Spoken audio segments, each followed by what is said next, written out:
Hai semuanya, Assalamualaikum warahmatullahi wabarakatuh. Apa kabar hari ini? Apa sudah selesai merancang storyboard medianya? Gimana? Storyboardnya sudah oke belum? Nggak usah panjang-panjang, kita langsung saja bahas langkah mudah mengembangkan sebuah media pembelajaran. Mau tahu kan? Yuk kita cek bersama.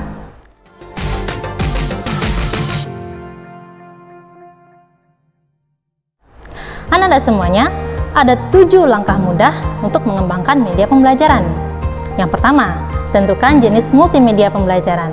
Perhatikan dengan benar, yang akan kita buat itu apakah alat bantu untuk mengajar ke siswa, atau kita arahkan untuk bisa dibawa pulang siswa, alias untuk belajar mandiri di rumah atau di sekolah.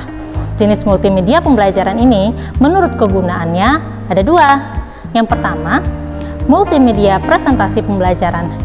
Ini maksudnya media sebagai alat bantu guru dalam proses pembelajaran di kelas dan tidak menggantikan guru secara keseluruhan. Penyajiannya berupa pointer-pointer materi atau kita sebut juga sebagai explicit knowledge dan bisa saja ditambahkan dengan multimedia linear berupa film dan video untuk memperkuat pemahaman siswa.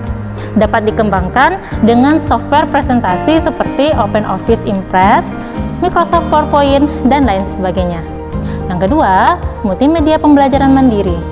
Media digunakan oleh siswa secara mandiri, alias tanpa bantuan guru. Multimedia pembelajaran mandiri ini harus dapat memadukan antara explicit knowledge atau pengetahuan tertulis yang ada di buku ataupun artikel dan tacit knowledge atau know-how, rule of thumb, dan pengalaman guru. Tentu saja karena menggantikan guru harus ada fitur asesmen untuk latihan dan ujian dan simulasi termasuk tahap pemecahan masalahnya. Untuk level yang kompleks dapat menggunakan software semacam Macromedia Autoware atau Adobe Flash. Kita juga bisa menggunakan software yang mudah seperti OpenOffice Impress atau Microsoft PowerPoint, asal kita mau jeli dan cerdas memanfaatkan berbagai efek animasi dan fitur yang ada di kedua software tersebut. Yang kedua, tentukan tema materi ajar.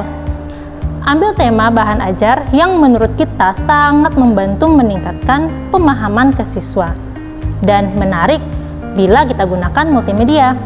Ingat bahwa tujuan utama kita membuat multimedia pembelajaran adalah untuk meningkatkan pemahaman siswa. Jangan terjebak ke memindahkan buku ke media digital. Kenapa? Karena ini malah mempersulit siswa.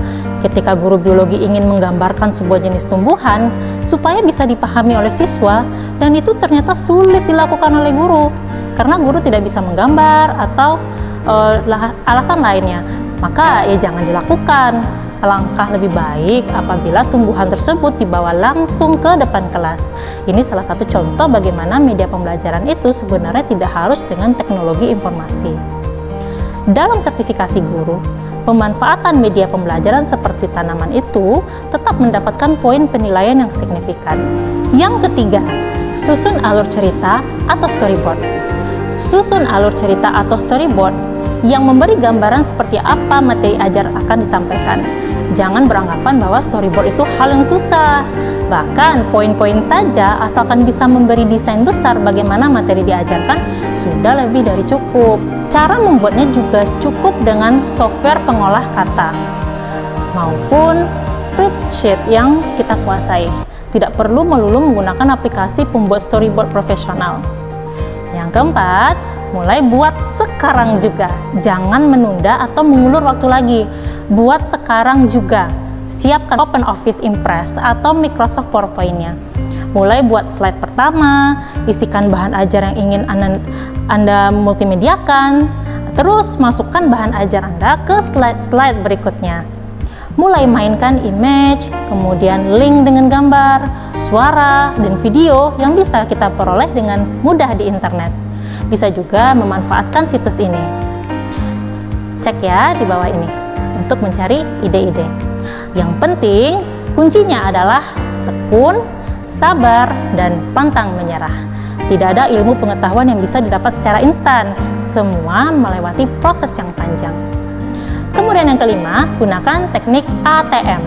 Terapkan metode ATM, yaitu amati, tiru, dan modifikasi. Usahakan sering melihat contoh-contoh yang sudah ada untuk membangkitkan ide. Gunakan logo, icon, image yang tersedia secara default. Apabila masih kurang pas atau masih kurang puas, langkah yang harus kita lakukan adalah 1. Cari dari berbagai sumber. Yang kedua, buat sendiri jika mampu. Nah, yang keenam, tetapkan target. Jaga keseriusan proses belajar dengan membuat target pribadi. Misalnya untuk mengikuti lomba, memenangkan award, menyiapkan produk untuk dijual, atau deadline jadwal mengajar di kelas. Target itu diperlukan ya Ananda, supaya proses belajar membuat multimedia pembelajaran terjaga dan bisa berjalan secara kontinu alias tidak putus di tengah jalan. Untuk lomba dan award, paling tidak di Indonesia ada berbagai event nasional yang bisa kita jadikan target. Contohnya Balai Pengembangan Multimedia dan Dinas Pendidikan Nasional di berbagai daerah saat ini. Oke, kita lanjutkan ya. Poin yang ke-7. Ingat terus 3 hal ini. 1. Berani mencoba dan mencoba lagi. 2. Belajar mandiri atau didak dari buku-buku yang ada. Perlu investasi untuk membeli buku juga ya.